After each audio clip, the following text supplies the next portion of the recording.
Square plus B square formula আসলে কিসে লাগে? আমরা এত বছর ধরে এটা পড়ে যাচ্ছি, কিন্তু এইটা শিখে কী লাভ?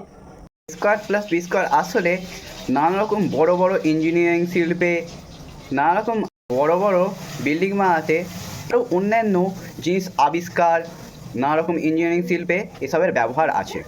কিন্তু তোমরা হয়তো ভাবছো যে এই সমস্ত বড় বড় ক্যালকুলেশন, এই সমস্ত বিল্ডিং তৈরি, ইঞ্জিনিয়ারিং শিল্প জন্য এই সময় কী জন্য ম্যাথ করাচ্ছে? পরেও তো করানো যায়, কিন্তু না, ম্যাথামেটিক্স হচ্ছে অনেক উঁচু পর্যায়ের একটা জিনিস। আরও ভালো করে শিখতে হলে আমাদেরকে প্রথম থেকেই ছোটোবেলা থেকে ম্যাথামেটিক্সটা করতে হবে। তাই ছোটোবেলা থেকে আমাদের হচ্ছে ম্যাথামেটিক্স করানো হয় স্কুলে। আর এইটা অবশ্য আমাদের কয়েকটা ক্ষেত্রে কাজেও লাগে, যেমন আমরা নানান দিক থেকে সচেতন হয়ে যাই, আমাদের অবজারভেশন স্কিল বাড়ে।